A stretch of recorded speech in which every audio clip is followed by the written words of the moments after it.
April 1940. The Battle of Narvik.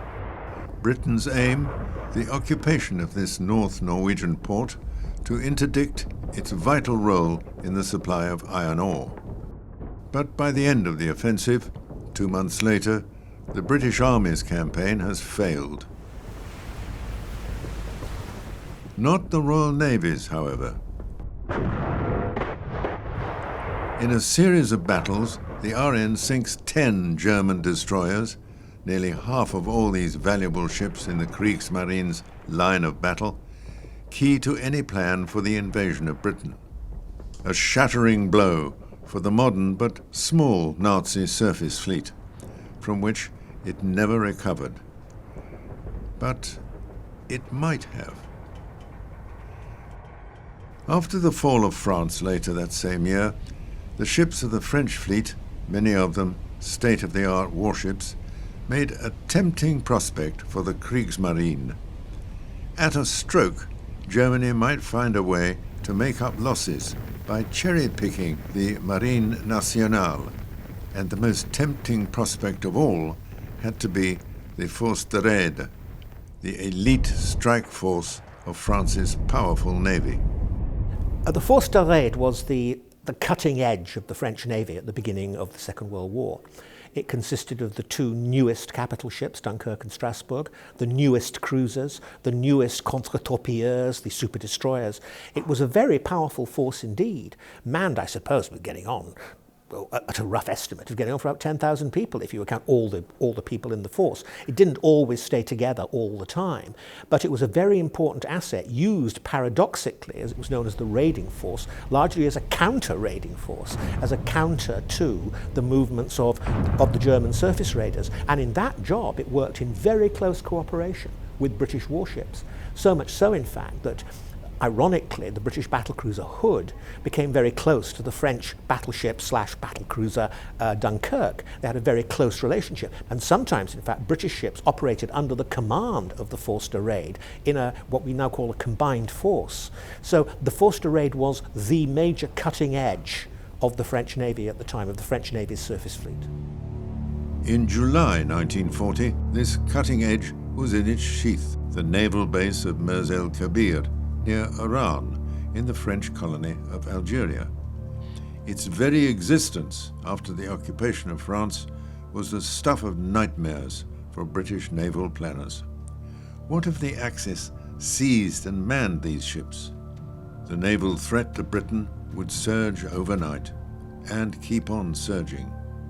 To be sure, the head of the French Navy, Admiral François Darlan, had personally promised Winston Churchill that he would never surrender his ships. And he was a man of his word. Admiral Darlan was the father of the World War II French Navy, one could say. Darlan was a person of great force of character. He had, more than any other single person, pushed through the expansion and improvement of the French Navy in the late 1930s. He'd handled the political situation remarkably effectively. He'd worked with the politicians remarkably well. He was a very dominant personality. But however dominant his personality, could Darlan's word prevail against the force majeure of the Axis war machine? In the end, for the British, the answer was no. So Operation Catapult was launched, sequestering French naval assets wherever they might be. The prime target, Mers-el-Kébir. Led by the iconic battlecruiser HMS Hood, flying the flag of Admiral Sir James Somerville, the Royal Navy's Force H was sent from Gibraltar to bring out the Force de Raid and its sisters to join the Allies, or to persuade them to sail to British ports or French colonies, or to disable, even scuttle their ships, or in the end, to destroy them. A prospect filled with dread. The more so as the Royal Navy and the Marine Nationale had worked together from the beginning of the war. My father, Commander John Warrant, was at Mers-el-Kébir aboard the Hood when the terrible command came through to shell the French warships. And this was particularly painful for him because only a couple of years before he had served as a liaison officer aboard the Strasbourg, the French battleship Strasbourg, and he had a very happy time there, and the officers had great respect for what he'd been able to help them with.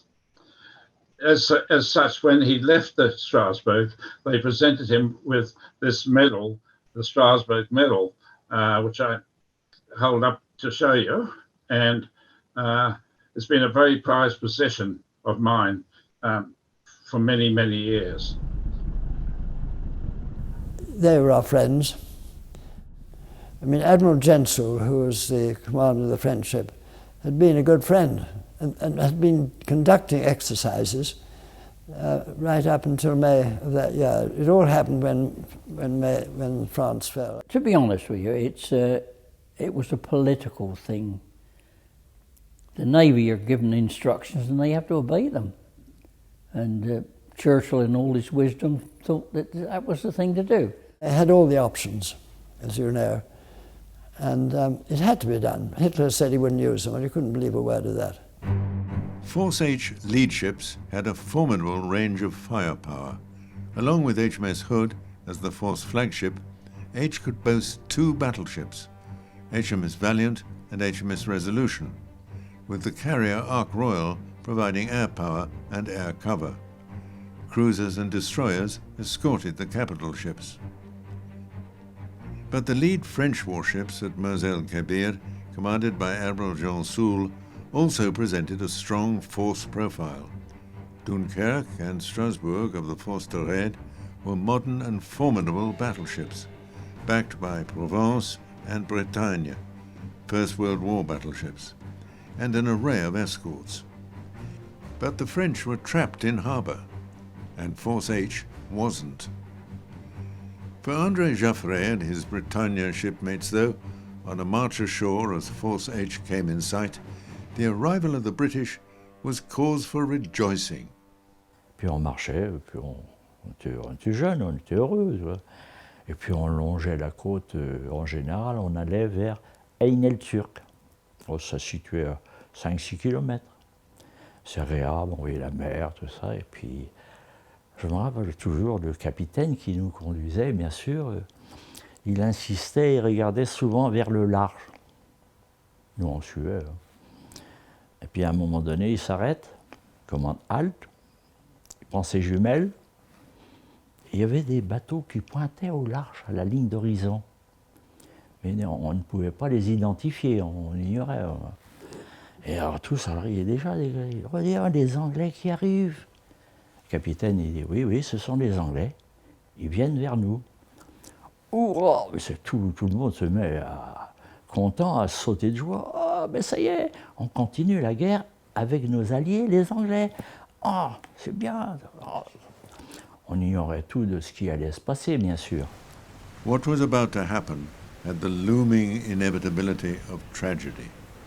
Repeated attempts by the British to negotiate a resolution without opening fire, hoping that Genzel would bring out his fleet to join them, collapsed in failure. Then hell came to Mers-el-Kébir.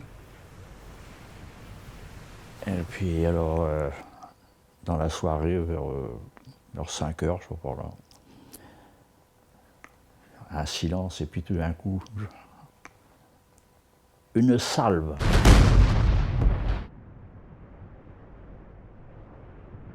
Enfin, on ignorait tout d'un coup, mon bateau, il a vibré.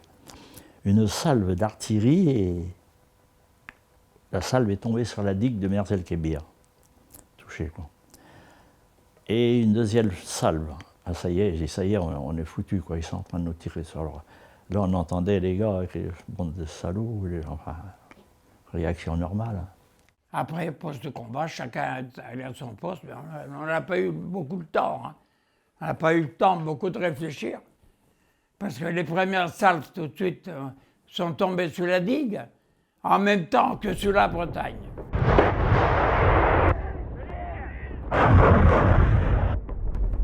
Et la Bretagne a sauté en même temps que la digue. Et nous, quelques secondes après. Alors comme l'explosion a eu lieu, moi j'étais au petit télébête, à côté de la tourelle 3, j'étais au télébête, j'attendais que les avions viennent, mais ils n'arrivaient pas. Mais j'étais là à mon poste.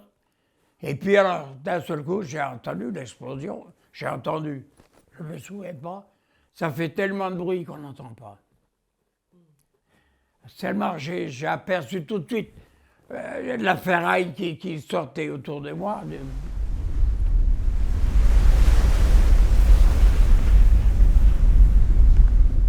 Et puis bon, là, ça a commencé à canarder.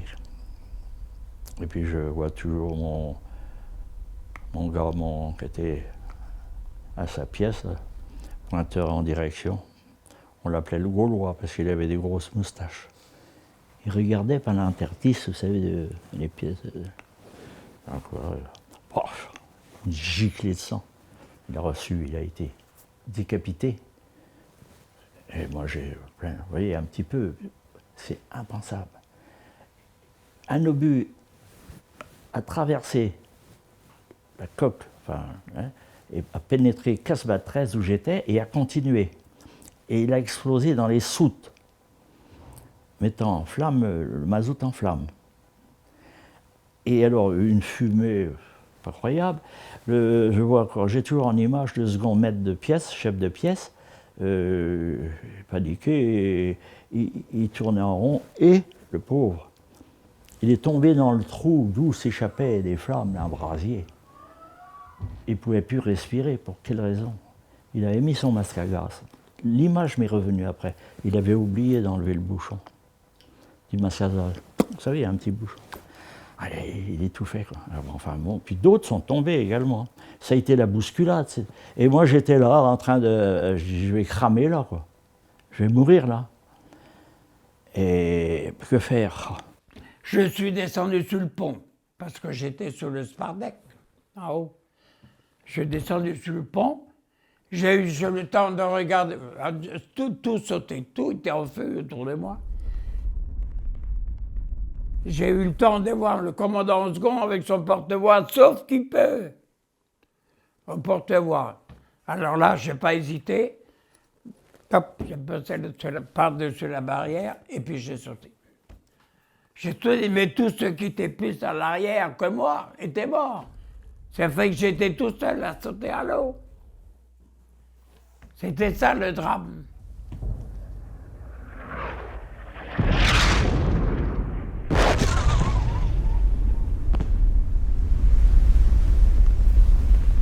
Alors j'ai réussi à arriver à l'échelle pour gagner le pont. Alors à l'échelle, c'était la bagarre pour avoir l'échelle. Une échelle, c'est à bord, c'est large comme ça. C'était la bagarre. Alors ça se fait. Alors moi j'essaie de me faufiler. Je reçois une pêche. No coûte. Pas longtemps. Néanmoins, le peu de temps que je suis resté inconscient, je suis revenu à moi. Et le bateau, déjà, le Bretagne, il chavirait. Hein? L'eau pénétrait déjà de partout par les hublots, l'eau. Et chavirait. Et moi, j'étais collé. Et ça fait qu'à un moment donné, la paroi comme ça, cette paroi-là, c'était le plancher.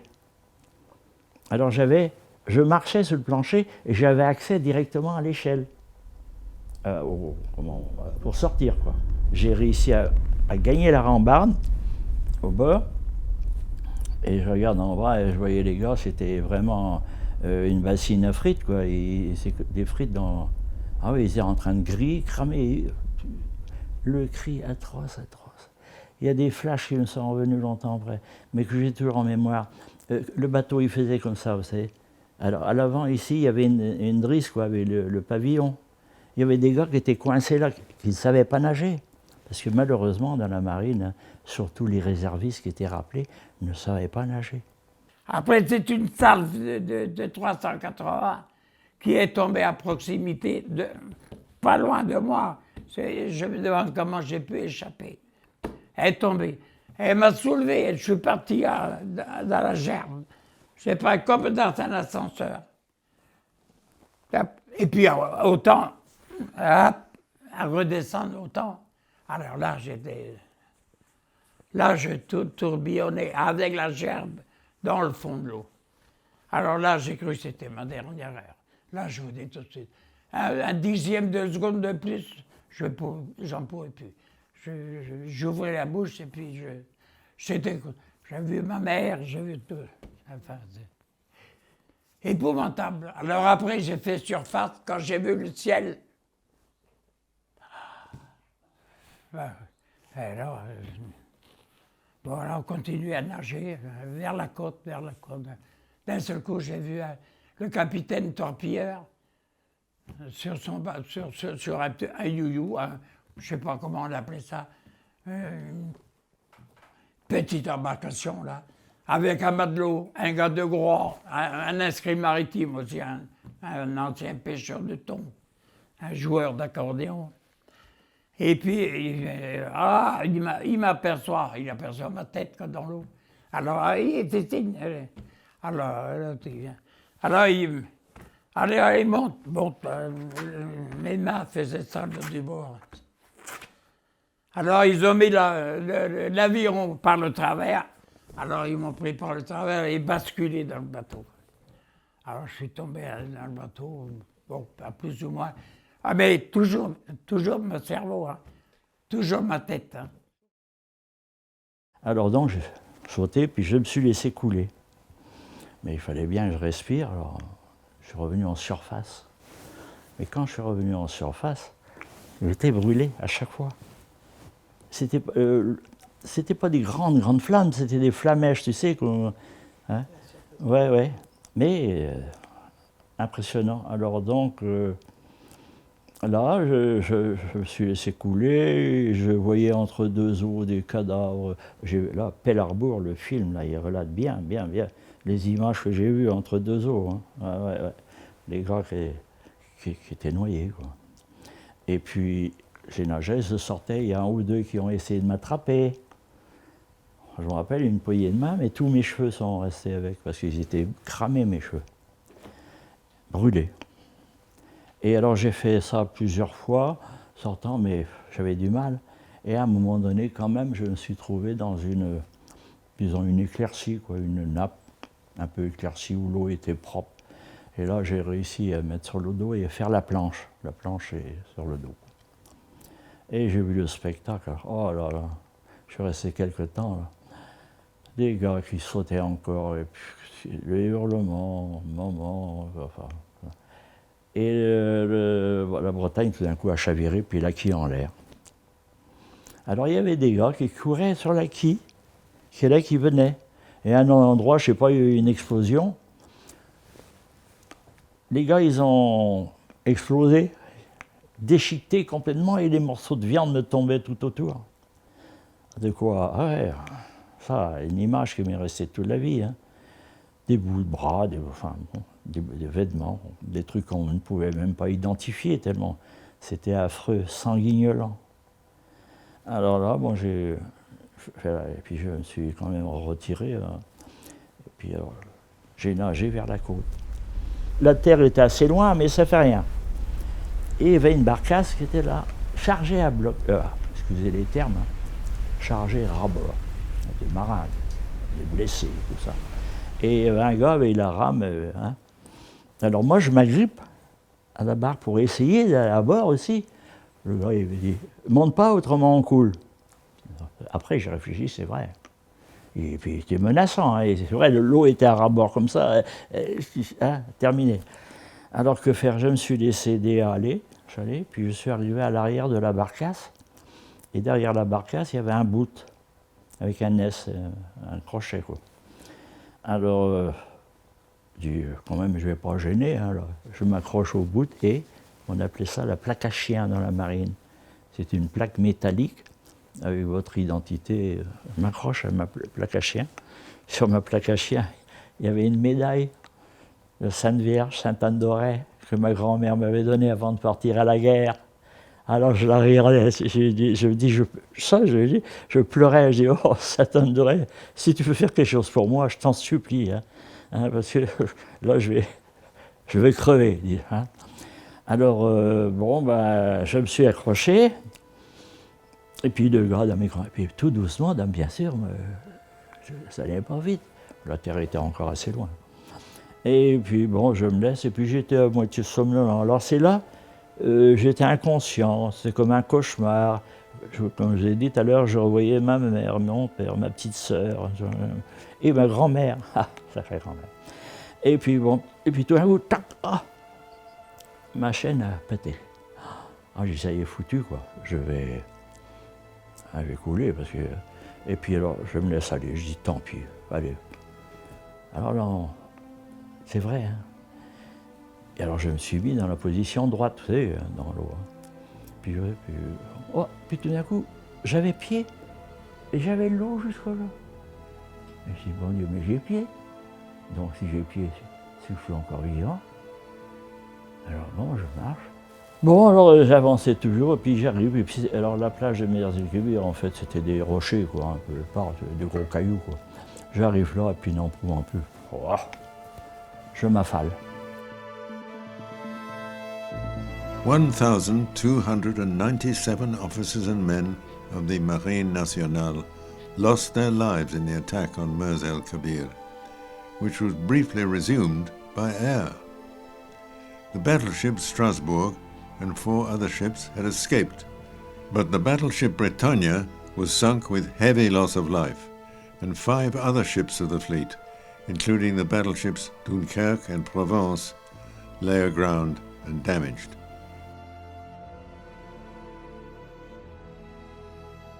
Admiral Somerville called it that filthy job. It was the biggest political blunder of modern times, he said. We all feel thoroughly ashamed.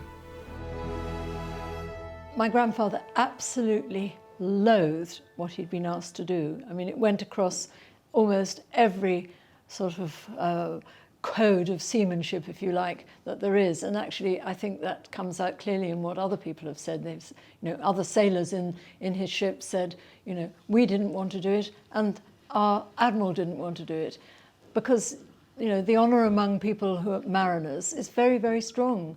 And, they had been our allies. So I think he was incredibly conscious of that. He negotiated all the way, right up to the last minute, until he got this very abrupt telegram from Churchill saying, basically, just do it.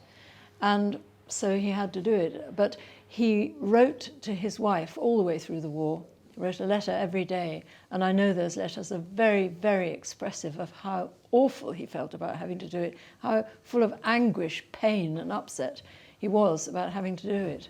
I was only 4 at the time, so my mother was invited aboard the Hood when she returned from Mers-el-Kébir, and they were walking around the decks, and my mother said, "Why are the decks so green?" to my father.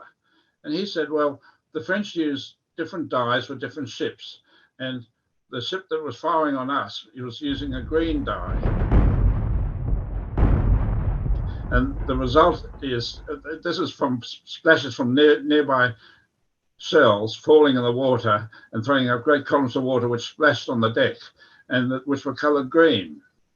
He said, I never really want to talk about this incident again. Mers-el-Kébir was a disaster for the relations of the Royal Navy and the French Navy. It led to a lot of understandable hostility. Partly, I think, because the Royal Navy had not believed the French promises that the fleet would be scuttled if the Germans tried to take over. And of course, Toulon demonstrated in 1942 that that was what exactly would take place.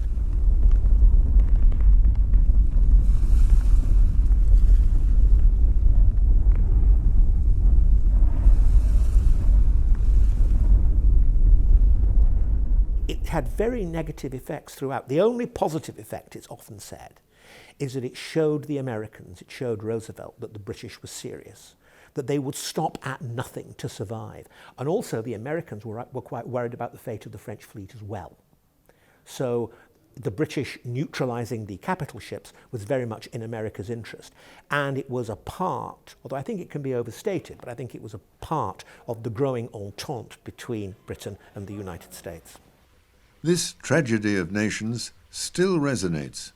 Andy Poulastides is a filmmaker and producer. He's working on a long-term project for a feature film about what he calls Europe's Pearl Harbor. its echoes of international understanding and misunderstanding heard and felt even today. Whereas the French said, we have promised you that these ships will never fall to Germany. And in their minds, that was a cast iron guarantee, because we will never allow these ships to fall to Germany. And on the British side, we were saying, well, we don't trust Hitler won't try and seize these ships.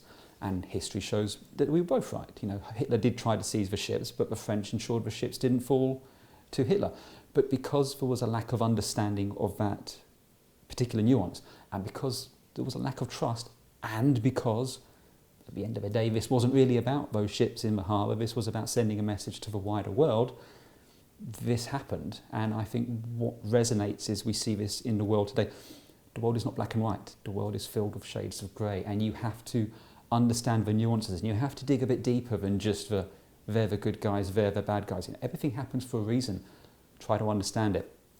I call my company Free Edge Productions, and that's because, another was saying, understanding is a free-edged sword. There's your side, there's my side, and there's the truth. And you have to understand all of those to really understand what happened. That sword has been beaten into a ploughshare by the HMS Hood Association and the Mers-el-Kébir Association, who now meet regularly in friendship, working to overcome the anger and sadness left by the terrible events of July the 3rd, 1940. On est tombé d'accord pour, à travers un lien à créer entre les deux associations, parvenir à une réconciliation, quoi. Je me rappelle du terme reconciliation. We were invited by the Mers-el-Kébir Association on the, let me get this right, 70th anniversary to go to Brest for their commemorations.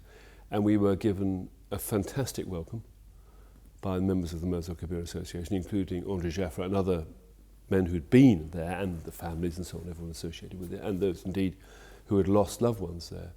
And we could not have been made more welcome than we were. And I met after one of the numerous very nice occasions we had a lunch at the equivalent in Brest of this club. And afterwards, one of the veterans came up to me and said, "Vous parlez français?" I said, "Un petit peu." Mais bien, vous parlez français bien? I said, "Oh, okay." Okay, he said, "Ce n'était pas les marins, c'était la politique," which I thought was very generous of him. I think that's right. The point being, it wasn't between the navies, it wasn't between the seafarers, it was politics. On était très très bien accueillis, et à plusieurs reprises on a été invités au service à l'église Saint-Georges, et dont une fois j'ai été présenté par le pasteur et qui m'a invité à prendre la parole. Donc j'ai dit qui j'étais, pourquoi j'étais venu et tout ça, et un grand moment d'émotion. Et à chaque fois on est accueillis comme ça. Alors notre ancien André Jaffre, hélas disparu maintenant, y est allé plusieurs fois aussi, a déposé une gerbe, et je crois que tant qu'on pourra le faire, on échangera de cette manière-là. Je crois qu'il faut maintenir ce lien.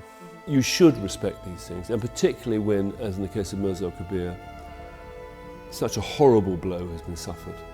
It's a matter of human honour and dignity.